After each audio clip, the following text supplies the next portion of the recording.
Alors, nous allons répondre de suite aux questions de Gilles. Première question. Vous expliquez dans l'une de vos vidéos qu'au moment de la mort, l'atome germe retourne dans son plan d'origine. Mais, alors, qu'est-ce qui constitue le support de la conscience, de la personnalité qui vient de mourir et qui survit?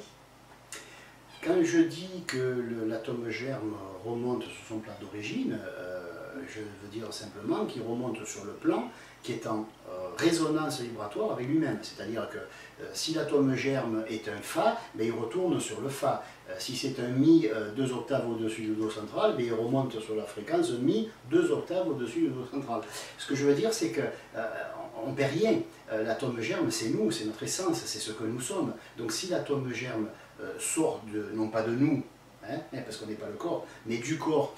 On l'a expliqué dans une autre vidéo, il se décale, il rentre dans le pneumogastrique et il sort par le canal du pneumogastrique, sort par la fontanelle éthérique.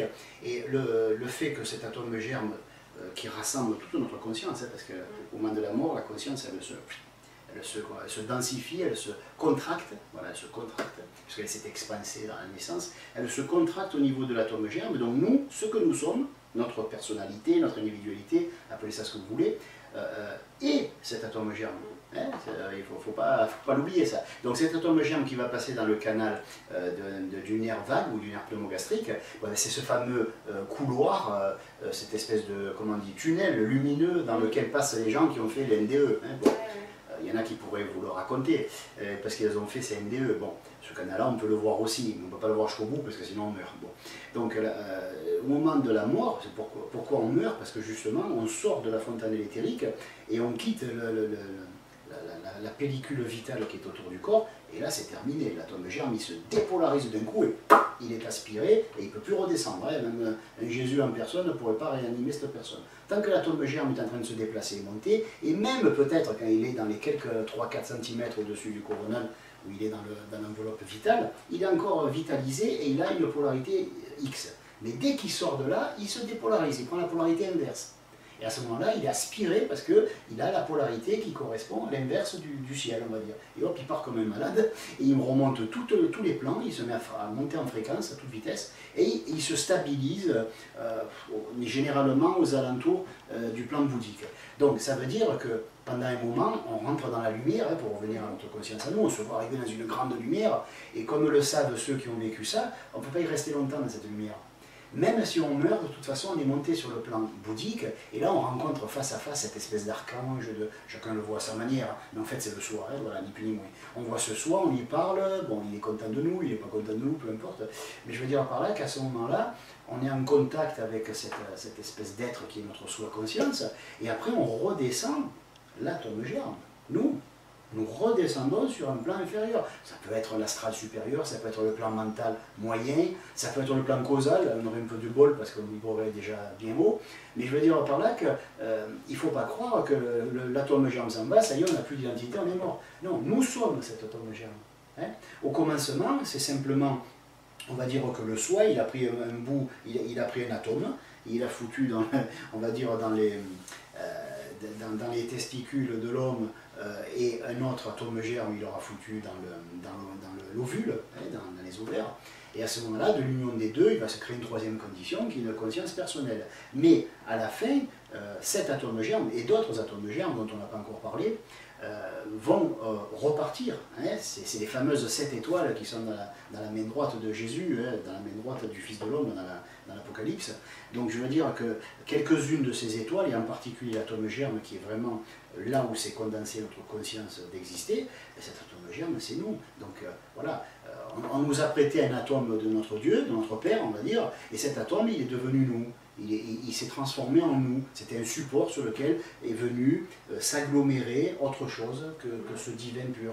Voilà. Donc c'est vrai que comme nous sommes venus nous agglomérer autour de cet atome germe, quand on rentre en contact avec lui, c'est comme si on rentrait en contact avec nous. Oui. Mais de notre côté, cet atome germe n'était pas nous au commencement. Mais il peut le devenir si on le phagocyte, si on le... Je ne sais pas comment dire, il n'y a pas de mot humain pour expliquer ça, mais... on m'a donné de l'argent, j'ai ouvert un commerce, j'ai fait fructifier cet argent et je rembourse. À la seule différence que sur Terre, il faut rembourser. Tandis que là, on ne remboursera jamais notre atome germe. C'est un don permanent, c'est un don divin, et ce don, nous allons le faire fructifier. Et cet argent qui nous a été offert au départ pour ouvrir un commerce, eh bien, il sera tout le temps en nous. Voilà. Alors, seconde question. Pourriez-vous décrire l'ensemble de la chaîne des émanations qui va de l'absolu aux extensions ou personnalités du soi naturel, en passant par le soi divin? Pourriez-vous décrire cette chaîne dans le sens de la descente, involution, et dans le sens de sa remontée, évolution? Alors, peu importe si je peux le faire ou pas, je ne le ferai pas. Pourquoi? Parce que, bon, faut bien se rendre compte que la psyéso n'est pas là pour aider les gens à faire cucu les petits oiseaux un peu plus. Tout ce genre de connaissances ne sert, excusez-moi, mais ne sert strictement à rien. C'est de la branlette intellectuelle ou mentale. Ça ne sert à rien. C'est pas avec ça qu'on sera plus heureux, c'est pas avec ça qu'on sera plus libre dans notre tête, qu'on sera en paix avec notre voisin et notre famille, avec notre femme ou nos enfants. Ça sert à rien. Voilà. C'est très beau, c'est trop mignon. C'est comme de savoir si la Terre est creuse et qu'il y a des petits extraterrestres qui vivent dessous. C'est très amusant, mais ça ne nous apporte rien. Or, la psyéso, c'est quelque chose de très technique. La psyéso, c'est apprendre à se servir d'outils, de menuiserie, de mécanique, voilà. C'est quelque chose de très technique, soit, mais c'est quelque chose qui doit servir d'une manière concrète. Et si je commence à parler d'ailleurs de chaînes d'émanation qui ne font même pas partie, sont des termes qui ne font pas partie de la psyéso, mais qui sont relatifs à une autre tradition. Donc je ne peux pas m'amuser à rentrer dans le jeu d'une autre tradition en l'expliquant avec une autre. La psyéso n'est pas une tradition, c'est une philosophie pratique. C'est la somme des lois et des principes qui régissent le fonctionnement de l'esprit. Donc on ne peut pas s'amuser à trop relativiser. On peut le faire un petit peu, oui, on parle de l'atome germe, tout ça, mais ça reste très technique. Ça permet aux gens de savoir que quelque chose en eux, autour de quelque chose qui est en eux, ils peuvent agglutiner leur conscience. C'est vrai que là, j'y fais pas référence dans cette vidéo, mais il y a des exercices qui existent dans la psyéso, qui sont donnés dans l'enseignement que nous donnons, ma femme et moi, par correspondance, ou sur place pour ceux qui peuvent se déplacer. Et dans cet enseignement, on apprend aux gens justement à se concentrer. Quand l'esprit se concentre, il n'est plus l'esprit, il est la conscience pure. Voilà. Le but, c'est un enseignement qui est peut-être théorique, mais qui a une suite logique, c'est-à-dire le moyen d'en faire quelque chose de concret. Parce que si pendant 35 ans que j'ai pratiqué la psyéso, je m'étais amusé à étudier des choses comme ça, je m'excuse, je ne veux pas critiquer la personne, mais je critique plutôt ce qui a été dit, ben je serais maintenant quelqu'un qui aurait accumulé une somme faramineuse de connaissances, mais qui ne me servira à rien. Ça serait comme une connaissance posée sur les étagères, et elle se couvrirait de poussière. Moi, ce que j'aime, c'est par exemple apprendre à me soigner, apprendre à me guérir si j'ai une maladie, apprendre à ne pas tomber malade, apprendre à être heureux, apprendre à rester stoïque alors que je suis au beau milieu de la tempête. Des choses qui sont peut-être philosophiques pour certains, mais qui sont très concrètes à mes yeux. Voilà. Donc moi, tout ce que je sais, tout ce que j'ai appris, et encore une fois, la psyéso, on l'a dit dernièrement, s'arrête au niveau du soi naturel, de celui qui nous a engendrés, de notre papa, comme on dit, le Père qui est dans les cieux. Donc la psyéso s'arrête là. Donc maintenant, quant à savoir qui a créé le soi, ben ça, on l'a pris en théorie, mais c'est une théorie qui est de passage, qui est rapide. Voilà, le soi, qui c'est qui l'a créé? Ben, le soi, ben, c'est l'Élohim, c'est le soi divin, et le soi divin, bon, on ne sait pas. Voilà. On ne sait pas, ça doit être Dieu le tout, Dieu le général, et puis qu'est-ce qu'on s'en fout? C'est comme si on arrivait à connaître la date de naissance et l'identité et le numéro de sécurité sociale de tous les archanges de l'univers. Une fois qu'on a su ça, qu'est-ce qu'on a de plus? Voilà. Je sais qu'il y a des gens qui raffolent de ce genre de connaissances, mais bon, ben, désolé, il faudra le chercher ailleurs, parce que la psyéso ne parlera pas de ça. La psyéso, elle va vous donner des conseils, des astuces, mais pour la vie de tous les jours. On dit bien de la psychologie ésotérique, c'est l'étude de l'âme humaine. On ne s'occupe pas de... On sait qu'il existe un Elohim, bon, ben, grand bien lui fasse. Si un jour il nous fait coucou, bon, on y répondra, parce qu'on est poli. S'il nous propose de nous aider, eh bien, il faudra qu'il nous aide à des choses terrestres. Si c'est pour nous parler de sa vie dans l'invisible, on n'a rien à carrer. Voilà. Ce que je veux dire, c'est qu'il faut rester... on est à une époque où il y a tellement de trucs, tout ce New Age là qui vient d'Amérique, qui nous agresse, qui nous attaque, qui nous déborde de toutes parts. Les gens, ils ne savent plus nous donner de l'âme. J'allais dire de la tête, mais non de l'âme, parce qu'on leur apprend qu'ils peuvent faire ceci, on leur apprend qu'ils peuvent faire cela. On fait que leur apprendre qu'ils peuvent faire des choses, mais on leur montre jamais comment y arriver. Pourquoi? Parce qu'on se perd dans des considérations, dans des labyrinthes intellectuels dernièrement, je discutais avec un jeune sur un forum de 20 ans, le gamin, le jeune, bon, c'est pas un manque de respect, mais c'est un gamin, quoi. Et le type étudiait la Kabbale, mais dans sa partie la plus, waouh, compliquée, vous voyez ce que je veux dire? Voilà, pourquoi ne pas étudier aussi l'occultisme?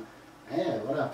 Ce que je veux dire, c'est des études qui sont très sèches, très arides, ça sert à rien. C'est pas parce qu'on va savoir que si on porte le mercure à telle température, il va y avoir le lion de ceci, ça sert à rien ces trucs-là. Ça sert à rien parce que à côté de ça, quand vous aurez, si vous êtes jeune, votre mère qui vous appelle parce que vous vivez encore chez maman et papa, allez à table et que vous n'avez pas envie d'y aller, que ça vous emmerde, vous ne saurez même pas pourquoi vous avez senti ça. Vous ne saurez même pas pourquoi vous êtes encore chez papa et maman à 20 ans. Voilà. Et si c'est vos enfants qui vous emmerdent, vous ne saurez pas pourquoi ils vous emmerdent. Et vous ne saurez pas qu'est-ce qui vous arrive, ce que ça veut dire. Voilà. Bien sûr qu'il y a une partie théorique dans la piézo, mais même cette théorie, elle a un sens, elle a comment dire, elle a un but, elle a quelque chose de concret. Alors je ne dis pas attention que ce n'est pas intéressant, ce n'est pas un manque de respect de ma part en ne me répondant pas. Si la personne pourra se dire, ben, il ne savait pas, c'est pour ça qu'il nous fait tout son laïus, ça ne me dérange pas. Moi, la seule chose qui me dérange, c'est qu'en France, bon, la psyézo n'est pas implantée, ça c'est clair, pourtant elle a 6000 ans, mais ce n'est pas un souci. Il y a de l'ésotérisme, il y a surtout de la spiritualité. Et il y a beaucoup de spiritualité, amour, paix, joie, je t'aime, je t'embrasse, je te pardonne. Et oui, mais après quand on se retrouve dans la rue, on se donne des coups de klaxon rageur en voiture, on se pique les places de parking et on se bouscule pour être les premiers à la caisse des supermarchés. Alors je m'excuse, moi ce que je vois, je me fie à ce que je vois. Hein. Je reconnais l'arbre à ses fruits, pas à ses prétentions. Si l'arbre me dit j'aurai de belles pommes quand ça sera la saison, ben quand c'est la saison, je viens et je goûte la pomme. Et si je la recrache et qu'il se vexe l'arbre, c'est pas ma faute. Il n'avait qu'à faire des pommes avec un bon goût. Voilà. Donc ce que je veux dire, c'est que si je pouvais me permettre, non pas donner un conseil, je n'ai pas à le faire, mais si je pouvais donner, allez, simplement mon avis, allez, après la personne en fera ce qu'elle veut, qu'elle ne perde pas son temps avec ce genre de questionnement, parce que même si elle aura la satisfaction intellectuelle d'être plus instruite, ça ne changera rien dans sa vie de tous les jours. Elle aura toujours un métier peut-être qu'elle détestera, elle aura peut-être toujours une femme qui sera très difficile à satisfaire à plein de niveaux, et la personne ne saura toujours pas pourquoi. Alors ben, elle éludera les vraies questions et s'en inventera d'autres pour se donner l'impression qu'elle a obtenu des réponses à des questions que la vie ne lui posait pas. Merci Gilles pour tes questions et à bientôt.